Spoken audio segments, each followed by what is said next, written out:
Welcome to news 9। मैं हूं doctor Maria Zulfikar Khan. Viewers, 27वीं आईनी तरमीम नेशनल असेंबली और सेनेट के बाद पास होने इसके बाद आज गज़ेट नोटिफिकेशन इसका जो है वो इशू हो गया है और अब ये आईनी तरमीम जो है वो कॉन्स्टिट्यूशन ऑफ पाकिस्तान का हिस्सा बन चुकी है। ऑपोजिशन तो आपने देखा ही है, पिछले जो पूरा एक हफ्ता गुजरा है, पिछले 3-4 दिनों से बिलखुसूस जो है ऑपोजिशन एहतजाज जो है वो कर रही है। लेकिन ऑपोजिशन का एहतजाज एक तरफ, जुडिशरी से बहुत ज़्यादा इसके खिलाफ जो है वो सख्त आवाज़ें आई और 2 जजेस जस्टिस मंसूर अली शाह और साथ ही साथ जस्टिस अतहर मिनल्ला साहब जो हैं वो कल उन्होंने अपने रेजिग्नेशंस जो हैं वो दे दिए थे, which have been accepted today. अब सवाल ये हो रहा है, इस जो ये आईनी तरमीम है इसके हवाले से बहुत सारे सवाल हो रहे हैं, अपोजिशन बहुत सारे सवालात उठा रही है जिसमें ये पूछा जा रहा है कि इससे, इस आईनी तरमीम से जो है वो आम लोग जो है, आम आवाम जो है, उनका क्या फ़ायदा होने जा रहा है। क्या ये आईनी तरमीम जो है वो आगे प्रोस्पेक्टिवली अगर इसको देखा जाए तो पाकिस्तान के लोगों के लिए, पाकिस्तान के अवाम के लिए कोई बेहतरी की जो है वो शुनीद बनकर सामने आई है, या इससे जो है वो मखसूस लोगों को जो है वो नवाजा जा रहा है, जैसे कि ऑपोजिशन जो है वो इल्ज़ाम लगा रही है।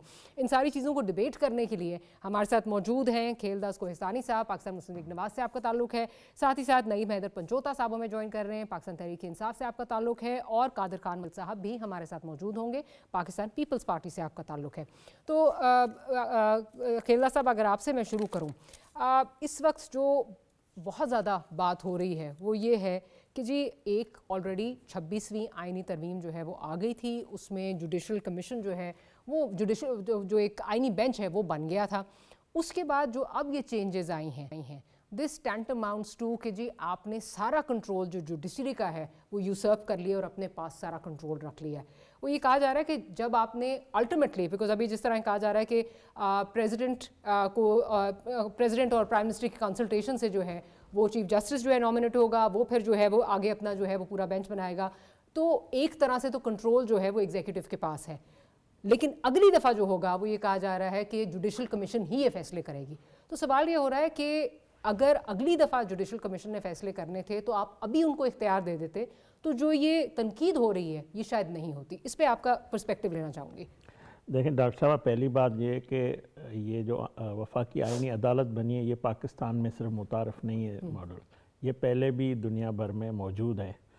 और दूसरी बात, ये बात हमने कोई 26वीं तरमीम में पहली दफ़ा नहीं लाई थी, ये हमने जब मोहतरमा शहीद बेनज़ीर भुट्टो नवाज शरीफ साहब ने चार्टर ऑफ डेमोक्रेसी की थी उसमें ये वाजे हमने किया था, और उसकी तायद उस वक्त मौलाना फजल रहमान साहब ने भी और बानी PTI ने भी की थी, बाकी जो जमहूरी जमातें हैं, और ये हमारे सियासी इलेक्शन के मंशूर का हिस्सा भी है, वो भी मौजूद है, बार बार हम इसका जिक्र करते रहे। तो मैं समझता हूँ ये 19 साल के बाद हमें ये मौका मिला है, पीपल्स पार्टी को, PMLN को, जो भी जमहूरी जमातें हैं जिन्होंने ये किया है, हम सब ने मिलकर, तो ये हमारा तय था। और 26वीं तरमीम में भी हमने कोशिश की, उस वक्त हमारे पास वो नंबर नहीं थे, ज़ाहिर मौलाना फजल रहमान साहब का PTI का उसमें इख्तिलाफ राय था, तो वो हम नहीं कर सके थे। एक बात तो ये कल आपने देखी कि इन तरामीम के खिलाफ सिर्फ 4 वोट पड़े हैं, PTI ने इसके खिलाफ वोट नहीं दिया है, वो मतलब ना हक में थे ना हिमायत में थे, ना मुखालफत में, ना अबड़ो साहब को फारिग किया है अभी तक, ठीक है ना। तो ये खामोश हिमायत ही समझें आप। दूसरी बात जो आप कह रही कि ज़ाहिर है ये जब आइन का हिस्सा बन चुका है तो जो पहले जो जुडिशल कमीशन मौजूद था वो मेरे ख्याल में गैर मौसर हो चुका है। तो आइंदा जब वो जुडिशल कमीशन बनेगी तो हमने पार्लियामेंट को बालादस्त किया है, और पार्लियामेंट सुप्रीम है, ये मानना होगा, ये तय है कि पार्लियामेंट सुप्रीम है। आइन भी हमने बनाया और इन्हीं आइन की वजह से ये अदालतें जो है कायम है। तो मैं समझता हूँ कि इससे जो इंसाफ का मयार है वो बेहतर होगा, आम आदमी के जो हज़ारों केसेस पड़े हुए हैं उनको वक्त मिलेगा, और जो आइनी मामलात है वो उन जमात कोर्टों में होंगे। मगर ये मुझे बताएं कि जो भी आज जज नोटिफाई हुए हैं या जो इस आइनी बेंचेस, आइनी अदालत का हिस्सा है, वो हमने तो नहीं अपॉइंट किए, वो एक सिस्टम जो अदालती निज़ाम है वहाँ से ही आए हैं ना। आपकी बात ठीक है, लेकिन इसमें बात क्योंकि अपोजिशन यही तनकीद कर रही है कि अगर इवेंचुअली जो नाकिद हैं इसकी तरमीम के वो ये कह रहे हैं कि जी अगर इवेंचुअली जुडिशल कमीशन के पास ही जाना है, उसी ने जाके जजेस अपॉइंट करने हैं, तो शुरू से ये इख्तियार जो है जो कि appointment of the chief justice है, ना उसमें प्रेसिडेंट प्राइम मिनिस्टर की जो है वो उसमें मुशावरत शामिल हो, ना उनकी उससे मनोमंशा से कोई जो है वो अपॉइंटमेंट हो, ताकि ये जो तासुर जा रहा है कि जुडिशरी के इख्तियारात को जो है वो कम किया जा रहा है, ये एग्जीक्यूटिव उनके इख्तियारात को जो है छीन रही है, ये कभी ये उसका तासुर जो है वो ख़त्म हो सके। जज हमारे तो नहीं है ना, जज जो जिसको भी लगाना था, ये तो एक अदालती निज़ाम से वो मौजूद है अपने ओहदों पे। देखिए खेला साहब, परसेप्शंस की बात हो रही है ना, क्योंकि आपको ये पता है आपकी जमात समेत बहुत सारी जमातें, तमाम जमातें अगर देखा जाए जब वो अपोजिशन में होती हैं तो जजेस के ऊपर बहुत ज़्यादा तनकीद करती हैं। आपको पता है साकिब निसार साहब जैसे जज हों या इफ्तिखार चौधरी जैसे जज हों, और भी बहुत सारे जजेस हैं, उन पे बहुत ज़्यादा उंगलियां उठती रही हैं। तो परसेप्शंस की बात कर रही हूँ, तो उस पर बात कर रही हूँ कि इस पर अगर ये हो जाता जो अपोजिशन बात करिए। बट लेट मी टेक, हमारे साथ 2 लॉयर्स भी हैं, उनकी भी प्रेजेंस का जो है वो फ़ायदा उठाते हैं। मंदोखेल साहब, कमिंग टू यू फर्स्ट, और फिर एक ही दफ़ा सारी जो तोपे हैं जो तनकीद होगी वो उसके लिए जाएंगे हम पंचोता साहब की तरफ। बट कमिंग टू यू, एक तो मेरा ख्याल है आपकी आवाज़ जो है वो म्यूट हुई हुई है। मंदोखेल साहब, आपकी आवाज़ म्यूट हुई हुई है, अगर अपनी माइक जो है वो अनम्यूट कर लीजिए। अब फर्स्ट क्लास आपकी आवाज़ आ रही है सर, अब फर्स्ट क्लास आवाज़ है। अगर ले ले, मेरी और खिलदार साहब की बातें तकरीबन सेम है, तो फिर मैं मतलब आप ये कह रहे हैं कि आप तक आने की ज़हमत ही ना करूं, आपकी भी इसमें आपका पर्सपेक्टिव ज़रूर ले लेती हूँ कि ये जो तनकीद हो रही है एज ए लॉयर, ऑब्वियसली आप एक पॉलिटिशियन भी हैं, लेकिन उससे पहले आप एक लॉयर हैं, आप किस तरह देखते हैं कि ये तनकीद जायज़ है कि जुडिशरी की जो उनकी सुप्रेमेसी है उसको कर्टेल किया जा रहा है, ये जो जुडिशल कमीशन की बात हो रही है? फिर चलती हूँ पंचोता साहब की तरफ। डॉक्टर मारिया, कौन सी सुप्रीम कोर्ट की बात करें जिसको पीटीआई गालियां देती थी, जिसको पीटीआई कार्टून बना के चीफ जस्टिस, साबिक चीफ जस्टिस समेत गालियां देती थी, और मौजूदा के खिलाफ भी एक उनका जो वर्कर के तौर पे काम करता था जस्टिस मंसूर अली शाह, वो उनको पसंद था, जो रिलीफ एक्स्ट्रा देते थे पीटीआई के अरकान असम्बली को, वो सारे रिकॉर्ड का हिस्सा है। बाकी इसके अलावा कौन से जज उनको पसंद थे जो वो करते थे? और फिर सवाल मैं अगला ये करूंगा कि इस वक्त तकरीबन 56,000 के लगभग केसेस सुप्रीम कोर्ट में पेंडिंग है, और आपकी मीडिया रिपोर्ट बता रही कि 1500 उसमें आई नहीं है, बाकी सारे आम पब्लिक से मुतालिक है। आप मुझे बता दो, आम पब्लिक के केसेस चलते हैं क्या अदालतों में? मैं अपनी जाती जो मेरे क्लाइंट के केसेस है मैं आपको गिनवा तो आप हैरान आ जाएंगे, 4-4 साल बाद तो बारी नहीं आती, क्योंकि जजेस को फुर्सत नहीं है सियासी केसों से, और यकीनन वो जरूरी भी है। आईनी केसेस, सियासी केसेस ही होता है ना सारे, उनसे फुर्सत नहीं है। कभी ये मसला, कभी वो मसला, कभी वो मसला। आप जो आम लोग हैं जो मुझे और पंचोता सब और बाकी उकला को फीस देते हैं, वो बेचारे तो रुल गए। वो तो कहते हैं कि यार को एक ही चीज खत्म हो जाए तो हमारी जान छूटे। लेकिन अच्छा हो गया, आईनी कोर्ट बन गए, और आईनी कोर्ट बनने के बाद ये जो सियासी आईनी केसेस एक तरफ हो जाएगी, बाकी पब्लिक के केसेस जो है ना वो सुप्रीम कोर्ट आसानी से सुन सकेंगे। नंबर 1 बात। नंबर 2 बात ये है, दूसरी बात ये है कि जिस माइक सिस्टम पे कौमी असेंबली में या सेनेट में अपोजिशन के लोग गला फाड़ फाड़ के मुखालफत करते हैं, उसी माइक सिस्टम जो जर्मनी जिसका लगा हुआ है वहां आईनी कोर्ट है, फ्रांस में आईनी कोर्ट है, दुनिया की 80 से ज्यादा मालिक में आईनी अदालतें हैं। तो आप मुझे बता दो कि पाकिस्तान में, और खुद जैसा खेलदार साहब ने बताया कि मिसाल की जमहूरियत पे जहां बीबी शहीद का और नवाज शरीफ साहब के साइन है, वहां इमरान खान साहब और मौलाना साहब भी एग्री कर चुके हैं। और फिर मैं आपको बताऊं, माजी में जो इमरान खान ने कहा कि मैं तो 18वीं तरमीम जो रोल बैक होना चाहिए, रिकॉर्ड का हिस्सा बता रहा हूँ। ठीक है। और फिर यही जो मंसूर अली शाह जो ये बढ़के मान रहा था, रोजाना खतूतबाजी करते थे, एक और खतबाज भी खामोश है, उसका इस्तीफा पता नहीं कितना देर में आ जाएगा, वो खतबाज अभी खामोश है। तो मैं ये पूछना चाह रहा हूँ, और फिर ये अतर मिनिल्ला, ये तो इफ्तिखार चौधरी का ड्राइवर था, बाद में उसका तर्जमान बना।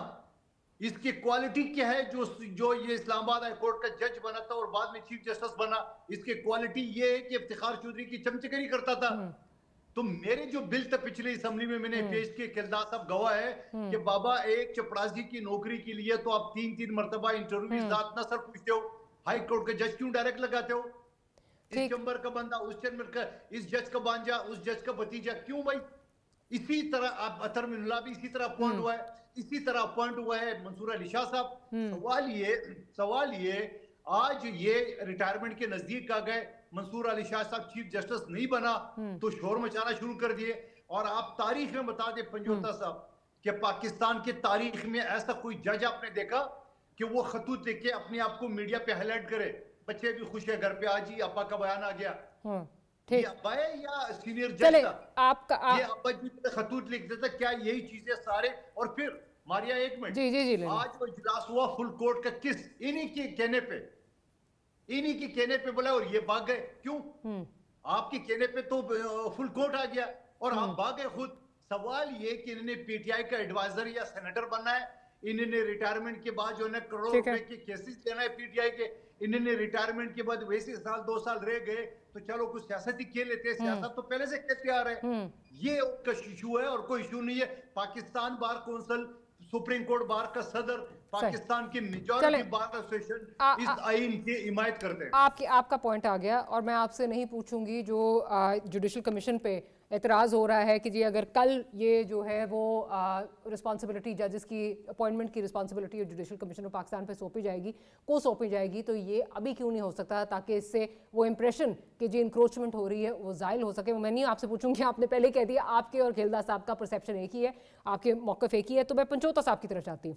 पंचोता साहब आप क्या इस पर कहेंगे? क्या आप दोनों मेहमानों से जो बात अभी हो रही है यहाँ पे, क्योंकि ये भी इससे कोई जो है वो नज़रें नहीं चुरा सकता कि इस मुल्क में जुडिशरी जो है उसने पॉलिटिकल विक्टिमाइजेशन में बहुत अपना किरदार अदा किया है। और इस वक्त जिस तरह चीज़ें चल रही हैं, आप इस पे आप अपना पॉइंट ऑफ व्यू ऑब्वियसली देना चाहेंगे, क्योंकि आपका पर्सपेक्टिव ये है, अगर आप उस पर बात करना चाहें कि जुडिशल कमीशन ऑफ पाकिस्तान जो है अगर उसने अपॉइंटमेंट्स करनी है तो शुरू से जो है वो आपकी जमात कह रही है उसको दे दिया जाता है ये राइट, तो ये तासुर जो है ये इसको निगेट किया जा सकता था कि इंक्रोचमेंट हो रही है। बहुत शुक्रिया, आपने मौका दिया जी। देखिए, सबसे पहली बात यह है कि उन्होंने कहा जी कि आईनी अदालत जो है उस मुल्क में भी है, इस मुल्क में भी है। आप आईनी बेंच को पहले अगर डिस्कस कर लें तो आपको वाज़ेह नजर आ जाएगा कि ये बनाने का मकसद क्या है। आईनी बेंच बनाया गया 26वीं तरमीम के तहत, तादाद में कमी की बात की गई कि इसलिए 2 अदालतें सुप्रीम कोर्ट के अंदर बनाई गई हैं ताकि केसेस में कमी आ सके। कितने केसेस में कमी हुई है? आईनी बेंच के सामने जितने केसेस थे उनमें 16% इजाफा हुआ है, कोई कमी नहीं हुई। तो फिर उसका असर तो खत्म हो गया ना कि आपने केसेस की कमी के लिए ये बनाया। तो ये बात ना कीजिए कि कोई इंडिपेंडेंट तरीका या एक फेयर तरीका है, जैसे ट्रांसपेरेंसी है जिसके तहत अब जजेस का इंतखाब होगा, बल्कि आपकी मर्जी चलेगी। इसलिए अतर मिनुल्लाह साहब ने या मंसूर साहब ने जब इस्तीफा दिया तो उन्होंने कहा कि जिस आइन के तहत हमने हलफ उठाया था अब वो आइन नहीं रहा, आप बता दें कि वो आइन है। क्योंकि आइन जो भुट्टो के टाइम के ऊपर तरमीम की गई थी, 5वीं या 6ठी तरमीम थी, 76 के अंदर, 77 के अंदर ये तरमीम उस वक्त की गई।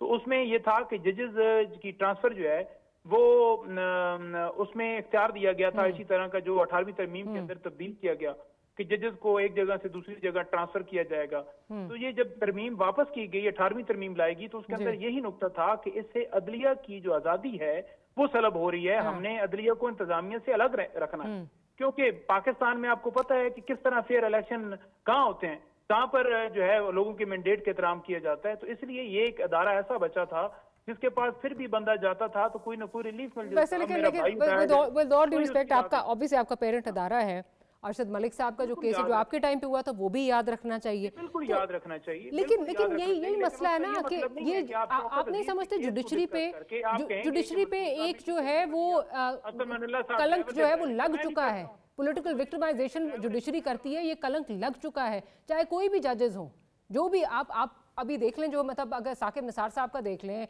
गुलजार साहब का देख लें, जो जजेस सारे रहे हैं, आप ये देख लीजिए उन पे भी ये चीज़ें जो है वो ये तो मतलब आप ये नहीं कहते थे कि जी आप जाएंगे उस कोर्ट में तो आपको इंसाफ मिलेगा। हर पार्टी को पता था, मतलब आपको याद होगा उस्मान साहब जो हैं वो बैठे हुए लाइव प्रोग्राम से बताते थे अब इसकी बारी आने वाली है, अब इसका केस आने वाला है, फलाने का केस आने वाला है। आप ठीक बात कर रही हैं। इस तरह नहीं होना चाहिए कि जजेस जो हैं एक पार्टी को फेवर करें, एक ग्रुप को फेवर करें, एक बंदे को फेवर करें, बल्कि आजादाना फैसले करने चाहिए। देखिए, नून लीग की अगर बात की जाए या पीपल्स पार्टी की बात की जाए, दोनों रहनुमा यहाँ बैठे हुए हैं। रात को राना सनाउल्लाह साहब भी एक प्रोग्राम के अंदर बैठ के कह रहे थे कि मैं तो 2 महीने पहले तक मंसूर साहब की भी और इनकी तारीफ करता रहा कि बड़े जबरदस्त शानदार इन्होंने फैसले दिए। यानी 2 महीनों के अंदर क्या हो गया? जब 26वीं तरमीम की गई, उसके अंदर जब आईनी बेंच बनाया गया, आईनी बेंच ने कोई एक मुझे केस दिखा दें जो उन्होंने हुकूमत के खिलाफ दिया, यानी मखसूस नशिस्तों वाला केस आईनी बेंच ने दिया फैसला कि ये पीटीआई का हक नहीं है, ये और जमातों को जिनको वोट मिले ही नहीं है उनको दे दी जाए। फौजी अदालतों को जायज करार दिया गया, हालांकि सिविलियन के लिए ऑलरेडी एंटी टेररिज्म कोर्ट मौजूद है अगर दहशतगर्दी का मुकदमा बनता है। और फिर उस फैसले के अंदर अपील का हक दिया गया कि 40 दिनों के अंदर अपील देगी हुकूमत। माजरत के साथ पंचोता साहब, आप तो खुद लॉयर हैं, आपको ये पता होगा जहां मिलिट्री कोर्ट्स की बात हो रही है, आज आपकी पार्टी जो है वो रिसीविंग एंड पे है, तो आप ये बात कर रहे हैं। आप लोग तो खुद इसको अपोज कर, इसकी फेवर में जो है जाते रहे और इमरान खान साहब इसकी अफादियत बताते रहे कि किस तरह जो है वो सारी चीजें पूरी होती हैं। आपकी अपनी हुकूमत जो खैबर पख्तूनख्वा वाली है, वो अगर कोई अपील में जाता था तो उसके अगेंस्ट खड़े हो जाते थे, मिलिट्री कोर्ट्स के फेवर में खड़े होते थे वहां जाके। ये तो आपकी अपनी हिस्ट्री भी है ना सर। कर रहे हैं, देखिए, अगर उस वक्त जरूरत पड़ी थी तो दहशतगर्द जिनको आज प्रोटोकॉल दिया जा रहा है, जो ओरिजिनल दहशतगर्द हैं, उनकी हद तक बात हुई थी। किसी नवाज शरीफ को, शहबाज शरीफ को, जरदारी साहब को, बिलावल साहब को उनका ट्रायल नहीं हुआ। यहाँ इमरान खान के भांजों का ट्रायल हुआ है, हमारे वर्कर्स का ट्रायल हुआ है मिलिट्री, तो वहाँ क्या फेयर ट्रायल हुआ है? आज तक जज जो मिलिट्री से फैसला दिया गया, sir you're a lawyer proven until guilty, तो आपको कैसे पता है कि वो जिसका जो ट्रायल हो रहा था वो वाकई ही दहशतगर्द था? Innocent until proven guilty. नहीं, देखिए, मैं वही कह रहा हूं कि आज तक हमें उस फैसले की कॉपी नहीं दी गई, ये ऐसा ट्रायल हुआ। अब आगे बात कर ली जाए कि सिर्फ आईनी अदालत तक का नहीं है, आपने ताहयात ससना दे दी। भाई, मुल्क के अंदर ताहयात किसी को ससना हासिल है कि उस पर कानूनी कार्रवाई नहीं हो सकती। Very valid point. इसको जो खेलदार साहब की तरफ लेके जाऊंगी, लेकिन प्रोड्यूसर साहब एक ब्रेक के लिए चल रहे हैं, so allow me to take a break. Break के बाद हाजिर गुफ्तगू को यहीं से कंटिन्यू करेंगे।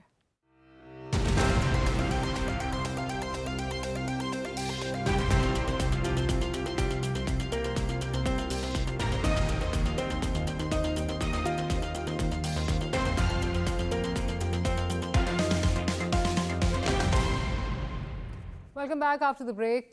बड़ा वैलिड पॉइंट जो है पंचोता साहब ने उठाया है। ये ताहयात इस्तिस्ना किस लिए, ये समझ से बाहर आता रहा है वैसे ज़रा।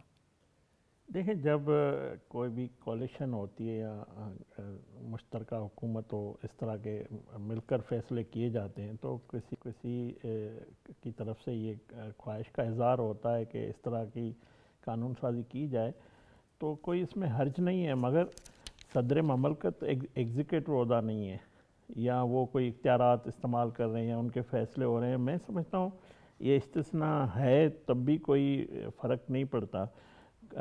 और वो ये शख्स है सदर ममलकत, आज सदर ममलकत आसिफ अली ज़रदारी है, कल कोई और होंगे, मगर सदर आसिफ अली ज़रदारी साहब 11 साल 12 साल जेल में रहे हैं। उन्होंने मुख्तलिफ हमारी हुकूमत हो, दूसरी PTI की हुकूमत में, मतलब मुख्तलिफ अदवार में वो जेलों में भी रही है, सख्तियाँ भी उन्होंने बर्दाश्त की। एक सियासी कैदी, एक बड़े मतलब उन्होंने जवान मर्दी से अपनी जेल काटी थी। और मैं समझता हूँ जो ये PTI कह रही है कि भाई हमारा जो लीडर है वो जेल में बड़ा जेल काटने में, आसिफ ज़रदारी साहब जैसा या जितना नवाज शरीफ साहब ने या हमारी लीडरशिप ने, तो उनकी मरात मिल रही है कि आप लोग मतलब are you trying to undo something कि क्योंकि आपने उनको उस वक्त जेल में डाला तो अब उसके लिए पे बैक है? नहीं, मैं ये कह रहा हूँ कि ये एग्जीक्यूटिव अगर हो, जैसे वज़ीर आज़म का आपने जिक्र किया, वज़ीर आज़म शहबाज शरीफ साहब ने जो है पॉजिटिव उनकी तरफ से जो है ट्वीट आया और बड़ा अच्छा था उसको, ये हमारे 2 सेनेटर की तरफ से जो है सेनेट में तरमीम पेश की गई थी, खलील ताहिर सिंधु साहब ने। मगर वज़ीर आज़म ने जब उनको मालूम हुआ, खेलदार साहब, let me ask you this, क्या किसी और मुल्क में जहाँ डेमोक्रेसी है, ये डेमोक्रेटिक नॉर्म्स में, अगर मेरी ज़रा नॉलेज में ज़रा इजाफा करें, कहीं आपको पता है कि ये इस तरह का कोई प्रेसिडेंट है कि जहाँ प्रेसिडेंट को जो है वो लाइफ टाइम इम्यूनिटी जो है वो मिलती है इवन आफ्टर ही रिटायर्स? मैं यही कह रहा हूँ, अगरचे कल सदर ममलकत किसी ऑफिस पब्लिक एग्जीक्यूटिव ओहदे पे बैठते हैं, MNA बनते हैं, सेनेटर बनते हैं, कोई भी पब्लिक ऑफिस होल्ड करते हैं, तो वो ज़रूर उससे एहतसाब उसका होगा। मगर मैं ये समझता हूँ, मेरी ज़ाती राय है, ये मेरी ज़ाती राय है, जो भी सियासतदान तो पहले भी इसी तरह भुगते हैं, उन्होंने जेलें भी भुगती है, झूठे केसेस भी भुगते हैं, एहतसाब का भी सामना करना भी चाहिए, करना भी हर कोई ये नहीं कि वज़ीर आज़म बन जाता है, वफाकी वज़ीर बन जाता है MNA के वो हिसाब से। जिस तरह पाकिस्तान के 25 करोड़ आवाम पे जो कानून है वो होने चाहिए, मगर ये सिर्फ सदर ममलकत का वो उहदा है जो सुप्रीम कमांडर है इस मुल्क का, उस पर उनका कोई कलम से कोई फैसले नहीं होते हैं। सर एक सेकंड गुजारिश, वो एक MNA भी हैं, ठीक है, रहे हैं, ठीक है, MNA रहे हैं, ठीक है, पार्टी के को चेयरपर्सन हैं, एक बड़ी कमांडिंग पोजीशन में हैं, एक कॉन्फ्लिक्ट ऑफ इंटरेस्ट डेफिनेटली जो है वो राइज कर सकता है कहीं अगर वो अपनी पावर एग्जर्ट करना चाहें, इन्फ्लुएंस एग्जर्ट करना चाहें। माजरत के साथ मुझे तो लगता है कि ये एक ऐसा फैसला है जो आपको इस वक्त कोलिशन में होते हुए जो है वो करना पड़ा, जैसे कि आपने कह भी दिया। आई थिंक लुब्बे लुबाब इसका ये है कि आप लोग करना नहीं चाहते थे, बट क्योंकि आपके पास कोई ऑप्शन नहीं थी तो आपको ये फैसला करना पड़ा। आपको पीपल्स पार्टी की जरूरत है। नहीं, ये बात भी नहीं है, पीपल्स पार्टी ने कोई गन पॉइंट पे हमसे नहीं करवाया, हमने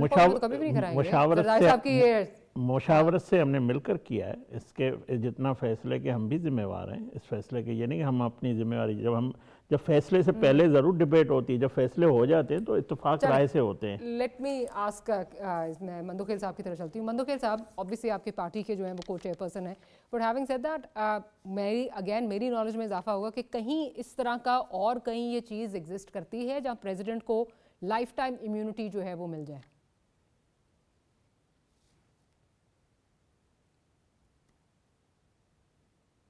कादिर मंदोखेल साहब।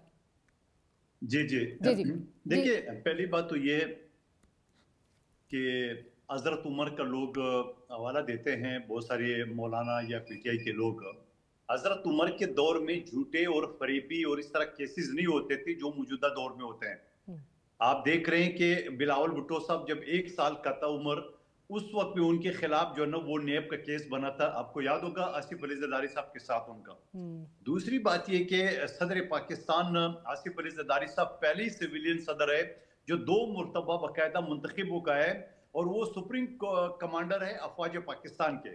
यानी यकीनन उनकी इज्जत, उनकी रिस्पेक्ट जो है ना वो पूरे पाकिस्तान की डिफेंस और पाकिस्तान की जो असम्बली वो करते हैं बहैसियत सरबराह स्टेट का।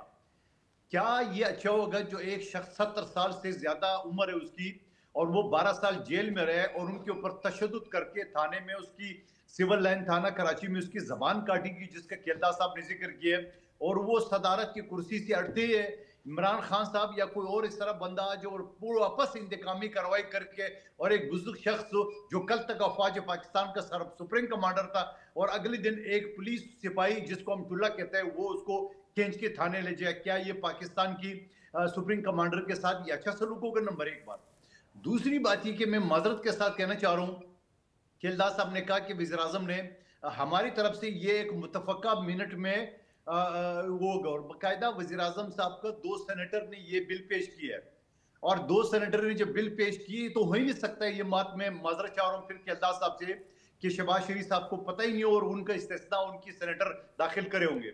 लेकिन उसके बाद जब कमेटी में डिस्कस हुआ कि हो अगर शहबाज शरीफ साहब को इस्तेस्ना मिल गया तब तो इमरान खान साहब को फायदा हो जाएगा, तो वापस लेना पड़ा माजरत के साथ। ये एक्चुअल स्टोरी है, पूरा हकीकत बयान किया जाए तो ज्यादा बेहतर है। तो मैं ये समझ रहा हूँ कि head of the state supreme court commander, उनका ये हक है जो 70 साल से ज्यादा उम्र है, ताकि झूठे मुकदमे में दोबारा supreme commander of the armed forces जो है वो अमेरिकी प्रेसिडेंट भी होता है, उससे ज्यादा जो है वो कोई मेरा ख्याल है कि पावरफुल पर्सनैलिटी नहीं होती। डेमोक्रेटिक नॉर्म्स की बात हो रही है, वहाँ भी इस तरह की कोई चीज़ जो है वो मौजूद नहीं है। अगेन आप सब मुझसे ज़्यादा जो है वो शायद वेल रेड है, मुझे ये बता दीजिए कि कहीं और डेमोक्रेटिक नॉर्म्स में आपको ये चीज़ कहीं नज़र आती है या किसी और मुल्क में आपको ये प्रिंसिपल एक्सरसाइज होता हुआ नजर आता है? किसी और मुल्क इस तरह जो ना जो मुकदमे नहीं होते हैं, डॉक्टर आसिम को 3 महीने तक कचूमर बनाया, उनको इसके कस्टडी में डॉक्टर सर वो किसने किया था वैसे? 2 साल जेल में डाला, और एक हमारे MNA है वो उनके भाई को 4.5 लाख में 4 साल जेल में था, 4.5 लाख की नेब के केस में। किसी और सर तो फिर आप उस नैब को तो आप लोग बंद नहीं कर रहे। पर आई एम सॉरी, क्योंकि हमें यहाँ पे वेस्टमिंस्टर का जो है वो हवाला दिया जाता है, हमें कहा जाता है जो इवॉल्व डेमोक्रेसीज हैं उसमें ये होता है, उसमें ये होता है, उसमें ऐसे होता है, वैसे होता है। तो मैंने कहा मैं आप लोगों से पूछ रहा हूँ, इसका मतलब ये प्रिंसिपल सिर्फ यहीं पे जो है वो एक्सरसाइज हो रहे हैं। कल को आरिफ अलवी साहब अगर प्रेसिडेंट बन जाते हैं तो उनके खिलाफ जो है वो अगर पीछे कोई केसेस हैं तो वो सारे जो हैं, अगर उनकी जी पार्टी के चेयरमैन जिसकी उम्र 1 साल और उसके खिलाफ नेब के मुकदमा बनाया जाए, एक शख्स जिसने एक स्कीम को अप्रूव नहीं किया था, डॉक्टर आसिम, उनके खिलाफ 94 अरब रुपए का करप्शन, यानी अगर ये पाइपलाइन यहाँ से वहां तक चले जाता तो ये पाकिस्तान को फायदा होता, 94 अरब। अदरवाइज इसने अब मंजूरी नहीं दी, तो लिहाजा ये इसके खाते में शो ये किया गया कि ये जो है ना इसने करप्शन की। सर ये बिल्कुल 1 रुपए की करप्शन नहीं की। सर मैंने अगेन वही बात की है कि करप्शन जो है वो हर दुनिया के हर कोने में जो है वो होती है, करप्शन हर मुल्क में होती है। आप अपने खित्ते में अगर देख लें तो वहाँ पे भी आपको कोई इस तरह का एग्जांपल नहीं मिलता। केलदा साहब मेरे ख्याल रिस्पॉन्ड करना चाह रहे हैं। पंचोता साहब coming to you, I am coming to you, मैं आ रही हूँ। आप उसका कुछ कहना चाह रहे हैं कि जी वो कह रहे हैं कि जी आपने कहा वो 2 सेनेटर्स ने डाल दिया नाम और असल कहानी वो ये, अगर आप रिस्पॉन्ड करना चाह रहे हैं। मेरे ख्याल नहीं, वज़ीर आज़म साहब उस दिन मौजूद नहीं थे, मैं खुद सेनेट में मौजूद था, बाकू में थे। जब वो आए, जब उनके इल्म में ये बात आई तो उन्होंने सुबह ही उसको जो है वापस किया और ट्वीट किया उन्होंने बाकायदा। और ये मैं समझता हूँ वज़ीर आज़म के इस फैसले को सराहना चाहिए, क्योंकि ये साबित किया है कि खुद तमाम बाकी जो सियासी मुखालफिन हैं वो भी वज़ीर आज़म शहबाज शरीफ साहब के इक़दाम को सराह रहे हैं कि वज़ीर आज़म ने एक जमहूरी फैसला किया है। और ये जमहूरियत में ये इसी तरह होना चाहिए। इखलाकियात भी यही कहते हैं कि कोई भी वज़ीर आज़म जिसके, मैं तो ये कह रहा हूँ कि सदर ममलकत के पास एग्जीक्यूटिव ऑर्डर नहीं है, कोई फैसले नहीं करता है, मुल्क का कारोबार वो नहीं चलाता। He is a very influential person. उनके वो मतलब यही कॉन्फ्लिक्ट ऑफ इंटरेस्ट यहीं पे आता है ना। आप लोग सब हमें बताते हैं फलाने वक्त का ये बिजनेस था, फलाने का ये बिजनेस था, यहाँ पे कॉन्फ्लिक्ट ऑफ इंटरेस्ट है, ये आप लोगों ने हमें बताया, आप ही बताते हैं, आप ही सामने सदर ममलकत के ओहदे पे, अगर आप सदर ममलकत आसिफ अली जरदारी की बात करें तो वो ही सदर है जिसने 18वीं तरमीम लाने में और अपने इख्तियारात दिए थे, पार्लियामेंट को इख्तियारात दिए थे, अपने सदारत के इख्तियारात दिए थे। इस मुल्क में कोई अपनी कुर्सी नहीं छोड़ता, कोई इख्तियार नहीं छोड़ता। नवाजने के लिए उनको इस चीज़ का जो है नवाजा जा रहा है कि उन्होंने 18वीं तरमीम में जो है नहीं, मैं ये कह रहा हूँ जब ज़ाहिर हमारी कोलिशन है, जब वहाँ पे ये तजवीज़ आई तो हमने इत्तफाक किया उससे, हमने उसकी रेडली इत्तफाक किया, या इसमें पहले जो है वो थोड़ा जो है वो इख्तलाफ था फिर इत्तफाक नहीं? कोई देखें, इख्तलाफ होता है जब फैसले होने से पहले कोई डिबेट होती है या बातचीत होती है, किसी और भी फरीकेन है, ये ज़रूर बात आती है, मगर जब इत्तफाक होता है तो ये मुश्तर का फैसला होता है, उसको सब हम ऑन करते हैं। ज़ाहिर है हमने जिसकी तरमीम को हमने सपोर्ट किया है तो हम उसको ऑन करते हैं, हम डिसऑन तो नहीं करेंगे ना। चलें पंचोता साहब, मेरा आर्ग्यूमेंट तो आपने सुनी लिया और मैं अगेन मैं ये ढूंढना चाह रही हूँ, देखना चाह रही हूँ कि किस मुल्क में इस तरह का और प्रिंसिपल्स कहाँ जो है वो एक्सरसाइज होते हैं, बट मुझे तो अभी तक नहीं पता। देखें, बात यह है कि पहली बात मैं ये करूँ कि ये एक दूसरे को जो दिफा कर रहे हैं, या तो अपने लीजान को कहें कि वो कौम के सामने माफी मांगे, ठीक है जी, इस बात या फिर जो है ये बयानात अपने जो है ये बदल लें। आपको याद होगा कि यही शहबाज शरीफ साहब कहते थे कि मैं ऐसी हुकूमत को छोड़ दूंगा जहां तुम्हारा इस्तेमाल करूंगा, ठीक है। जरदारी साहब के बारे में कहते थे, यही शहबाज शरीफ साहब कहते थे कि अगर हमने जरदारी को कराची, लाड़काना, लाहौर की सड़कों पर ना घसीटा तो मेरा नाम शहबाज शरीफ नहीं है, फिर नाम तब्दील कर दें या फिर माफी मांगे। यही जरदारी साहब थे जो कहते थे कि आप तो जेल नहीं काट सकते थे, आपको तो मच्छर काटता था। और यही जरदारी साहब जो कहते थे कि जेलों में ये कागजी शेर रो रहे थे। आज जो है अपनी कुर्सी की खातिर ये दोनों आपस में बैठ गए हैं। कोई यही कौम को उन्होंने ऐसे बेवकूफ बनाए हुए जैसे कौम की ना आंख है ना कान है ना वो सोच रखते हैं, बस आगे भेड़ बकरियां हैं। सर माजरत के साथ वैसे बेवकूफ तो आपने भी काफी बनाया हुआ था। परवेज इलाही सबसे बड़ा डाकू था, फिर उसके बाद मौलाना फजल रहमान, महमूद खान अचकजई साहब की किस तरह जो है वो नकलें उतारी जाती थी स्टेज पे बैठ के। तो क्या फिर ये समझ रहा है कि पॉलिटिक्स का जो है ये वतीरा बन चुका है हमारे मुल्क में? देखिए, मामला ये है कि हम हर उस शख्स को सपोर्ट करेंगे जो आज कानून की, आइन की बात करेगा, जिसके ऊपर मुकदमात हैं वो फेस करे, वो सामना करे। कोई हम क्लीन चिट के ना हक में है ना हम चाहते हैं कि किसी को क्लीन चिट मिले। आप बनाए किसी के खिलाफ केसेस हैं, हम तो नहीं उसको कह रहे। और जहां कानून के लिए कोई अगर बात करेगा तो उसे क्या हम सपोर्ट ना करें? उसे कहें कि आप गद्दारों के साथ हो जाएं जिन्होंने आइन को तोड़ा है। और दूसरी ये चीज रहेगी कि देखिए सर, वैसे महमूद खान माजरत के साथ महमूद खान अचकजई साहब और मौलाना साहब तो अभी आए हैं, परवेज इलाही साहब के साथ तो उस वक्त आपको कोई प्रॉब्लम नहीं थी, आपको जो है वो कोलिशन में जाना पड़ा। वो कोलिशन था, उस वक्त आइन का मसला नहीं था, उस वक्त कोलिशन का मसला था, नंबर्स की बात थी उस वक्त। नहीं, देखिए मौलाना साहब का रोल जो है वो इस आईनी 27वीं तरमीम के अंदर तो उन्होंने पॉजिटिव रखा, लेकिन 26वीं तरमीम में वो पॉजिटिव नहीं रहे। या उसके बाद जिस तरह चीफ जस्टिस की तैनाती, इसलिए मैं उनकी बात ही नहीं कर रही, मैं परवेज इलाही साहब की बात कर रही हूँ। देखिए, मैं परवेज इलाही साहब के बारे में कह रहा हूँ ना कि अगर वो 2 नंबर हैं, डाकू हैं, कोई मामला है, हुकूमत उनके खिलाफ कार्रवाई करें, ठीक है जी। इनकी हुकूमत है ना, करने आपकी हुकूमत थी ना। डाकू आपने कहा था, आपने कहा था पंजाब का सबसे बड़ा डाकू, तो फिर आपने ही उनको चीफ मिनिस्टर भी जो है वो लगा दिया। तो बात ये है कि ये मेरा ख्याल है हमारी पॉलिटिक्स का वतीरा बन गया है कि जिस वक्त जो चीज़ सूट करती है जोश खिताबत में हम ये चीज़ें कह देते हैं। नहीं, वतीरा नहीं, आप फैक्ट के ऊपर बात करें, आप बिल्कुल हकीकत। तो फिर आपके पास तो उस वक्त मौका था ना, परवेज इलाही साहब के खिलाफ जो है वो कार्रवाई करते हैं, आपको करनी चाहिए थी। फिर देखिए, मैं वही कह रहा हूं कि अगर उनके खिलाफ कोई केस होगा तो कार्रवाई होगी। आज भी वो अपोजिशन के अंदर बैठे हुए हैं, आप कार्रवाई करें, उनके खिलाफ होगा केस। सर आपके तो इसका मतलब इमरान खान साहब फिर गलत कह रहे थे। आप कह रहे हैं अगर कोई केस है तो कार्रवाई होती, दैट मीन्स कोई केस नहीं था और वैसे ही उन्होंने इस अलकाब से जो है वो उनको नवाज दिया। देखिए, केस अगर सामने है तो आप ले आए, मैं तो नहीं कहता। सर मैं नहीं कह रही, ये तो आपके लीडर कहते थे, पंजाब का सबसे बड़ा डाकू हुई तो इमरान खान साहब कहते थे, हम नहीं कह रहे। बिल्कुल, देखिए बिल्कुल कहते थे, लेकिन जब उन्होंने हक की, कानून की, सच की बात की, सच का साथ दिया तो उन्होंने कहा ठीक है। मतलब आपकी कोalition का जब साथ दिया, ठीक। मसला क्या है? मसला यह है कि खौफ है, आप अवाम का सामना नहीं कर सकते, आप पाकिस्तान के कानून का सामना नहीं कर सकते। आप चाहते हैं कि जैसे आप मर्जी करें, आपको कोई पूछे नहीं, लेकिन ये अल्लाह की लाठी बड़ी बेआवाज है, आप इस गिरफ्त से नहीं बच सकते, क्योंकि पाकिस्तान की अवाम जो है वो आपका एहतसाब करेगी।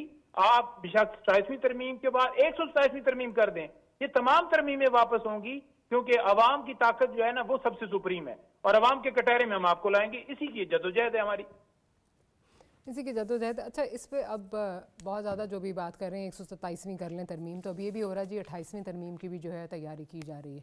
आजकल फैसल वाडा साहब बहुत ज़्यादा बातें कर रहे हैं, तो कह रहे हैं जी 28वीं तरमीम की भी जो है वो तैयारी की जा रही। क्या 28वीं तरमीम की कोई वैसे है, कुछ हो रहा है?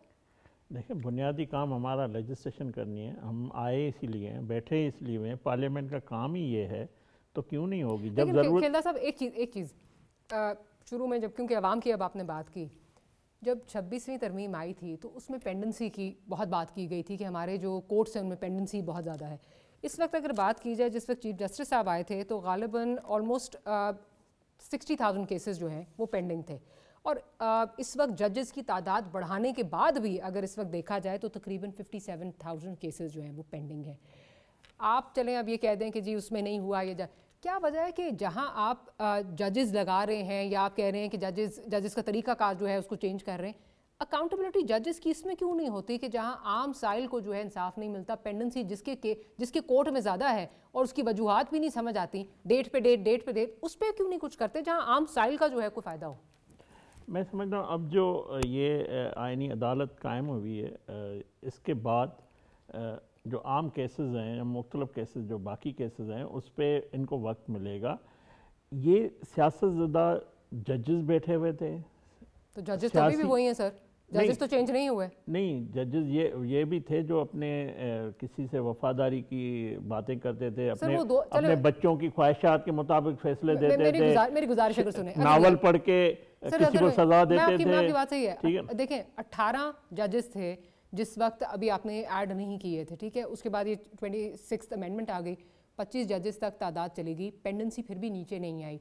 क्या वजह है कि इन जजेस की अकाउंटेबिलिटी नहीं होती, और अभी आने वाला भी जो वो है उसमें कोई इस तरह का मैकेनिज्म कि जिससे इन जजेस की अकाउंटेबिलिटी हो कि भाई अगर पेंडेंसी आपके कोर्ट्स में बढ़ रही है उसको भी चेक रखें ताकि आम साइल का भी कोई फ़ायदा हो।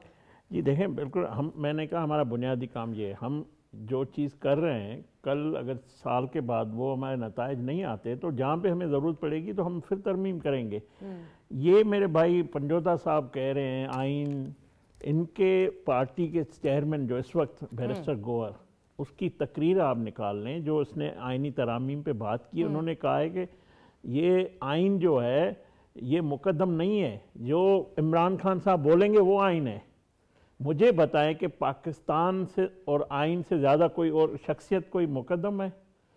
आपको क्या जाए आइन में? ये आइनी तहफ़्फ़ुज़ की तहरीक की बात करते हैं, ये उस तहफ़्फ़ुज़ आइन की तहरीक में कभी उन्होंने जब भारत से हमने जंग जीती है उसकी हक में कोई एक अल्फाज कोई करारदाद पास की? इनको काबुल याद है, इनको दहशतगर्द याद है, उनकी फ़िक्र पड़ी हुई है। ये कौन सा आइन है? और ये कहते हैं इस दस्तूर को हम नहीं मानते। बिल्कुल आप नहीं मानते हैं दस्तूर को, आपको अपनी ख्वाहिशात के मुताबिक मुल्क चाहिए, आपकी ख्वाहिशात के मुताबिक जजेस चाहिए, ख्वाहिशात के मुताबिक सुप्रीम कोर्ट चाहिए जो आपको गुड टू सी यू कहे, जो जज कहे कि मैं 5-6 MP इनके ख़त्म कर दूंगा, मैं नवाज शरीफ का केस लेके आओ उसको नायल कर दूंगा। तो ये मुल्क के साथ ज्यादती नहीं हुई है। और इनकी जो ये जो दो मौजूद जज जो इस्तीफ़ा दे गए, इनका ज़मीर भुट्टो शहीद पे जब फांसी हुई थी तो इन जजों का ज़मीर नहीं जाग रहा था। एक मुंतखब वज़ीर आज़म को 3 दफ़ा के निकाला गया था, ये नहीं किया गया था। और मेरे भाई कह रहे हैं कि ये कोई इस्तिस्ना नहीं है, किसी भी ओहदे को नहीं होनी चाहिए। ये बार बार कहते हैं हमारा वज़ीर आज़म, हमारा मुंतखब वज़ीर आज़म जेल में पड़ा है, उसको वज़ीर आज़म को ये सहूलत मिलनी चाहिए, और मिल रही है। वज़ीर आज़म था तब मिल रही है। तो आप जब आप जो चोरी में आप जो जुर्म में सजा काट रहे हैं, बाकी कैदी भी काट रहे हैं, तो बैठ जाए, आप शुरू करें वहां से, आप इंसाफ की आप शुरू करें, उसी तरह जाके बैठे। क्यों वजीर आजम के हैसियत में वो सहूलतें ले रहे हैं? वो सही। मैं जरा मंदोखेल साहब से भी उनका पॉइंट ऑफ व्यू ले लूँ। चले मंदोखेल साहब, ये तरमीम आ तो गई, अब इसको जो ये तासुर है कि जी ये अवाम के लिए नहीं, आम आदमी के लिए नहीं, ख़ास आदमी के लिए जो है वो की जा रही है। And again as a lawyer आप नहीं समझते कि इसमें जो पेंडेंसी है उस पर जजेस की कोई अकाउंटेबिलिटी होनी चाहिए? डेट पे डेट, डेट पे डेट, डेट पे डेट, दादे से शुरू होता है केस और पोते पे जाके मुश्किल से ख़त्म होता है। डॉक्टर मारिया, मैं हर किसी सीनियर वकील से पूछता हूँ कि एक जज लोअर कोर्ट का अगर 10 जमानतें कैंसिल करते हैं और वही हायर कोर्ट को एक्सेप्ट करते हैं, तो उसमें गलती किसकी थी? केस तो एक ही है। मतलब पंजोता साहब जो केस डिसमिस करते हैं, वो खेलदा साहब अप्रूव करते हैं, दोनों में एक तो गलत होगा, मुल्जिम तो एक ही है। दूसरी बात में कि जो पंजोता साहब ने जो सदर साहब के बारे में कहा, सदर साहब तो पहले भी सदर रह चुके हैं, कोई पहली मर्तबा थोड़ी बने। और फिर एक बात ये होता है ना, सदर के पास जो एडवाइस जाती है काबीना की या वज़ीर आज़म का, उसके ऊपर वो साइन करते हैं, तो कल का उसके ऊपर कोई मुल्जिम ठहरा दे। आप खुद बता रहे हो कि पिछले केसेस के खत्म हो चुके हैं, आप जो मर्जी इल्जाम लगा ले, केसेस तो खत्म हो गए ना। आपने तो अपील नहीं की है, आपने तो कोई बात नहीं की है। लेकिन सवाल ये, आज इमरान खान साहब सजा याफ्ता जेल में बैठे हुए, आप लोग तो उसको निकाल नहीं सकते सर। लेकिन अगर आपको पॉइंट आ गया, लेकिन जरा आम आदमी की बात कर लें, अगर जो ये तासुर है कि आम आदमी के लिए किए जा रही है, तो क्या वजह अकाउंटेबिलिटी उस तरह जजेस की नहीं होगी? उसमें भी तो कुछ होना चाहिए, या फिर अब हम इंतजार करें वो 28वीं में आएगी? इसी वजह से जब खुद पंजोता साहब बता रहे हैं कि 16% आईनी केसेस ज्यादा हो गए, इसी वजह से तो आईनी अदालत अलग बना रहा है। नंबर एक बात, ये खुद अपनी बात से साबित करे। दूसरी बात है, इन्हीं जजों की वजह से तो पाकिस्तान का जुडिशियल सिस्टम बेड़ा गर्क हुआ है 141 नंबर पे दुनिया में। सर वही जजेस हैं, आगे भी चल रहे हैं, वही जजेस आईनी अदालत में भी आएंगे। ये थोड़ी है कि आपने इनको सबको निकाल के कोई नए जजेस आप लेके आ रहे हैं। नीचे जो और जजेस आ रहे हैं, नए जो जजेस आ रहे हैं, अच्छे जजेस आ रहे हैं, अच्छे जजेस आ रहे हैं, जो मेरिट में चाह रहा था, जब तक इस मुल्क के हकीकी अकाउंटेबिलिटी का जो है वो प्रोसेस नहीं होगा, जब जज को भी होगा कि I will be held accountable, तब तक चीज़ें ठीक नहीं हो सकती। खैर, मुझे इस वक्त कहा जा रहा है ब्रेकिंग न्यूज़ एक आ रही है, will end today's programme. Naeem Haider Panchota साहब, खेलदास साहब और मंदोखेल साहब, pleasure having you here with us. Will see you tomorrow. Good night, अल्लाह हाफिज़।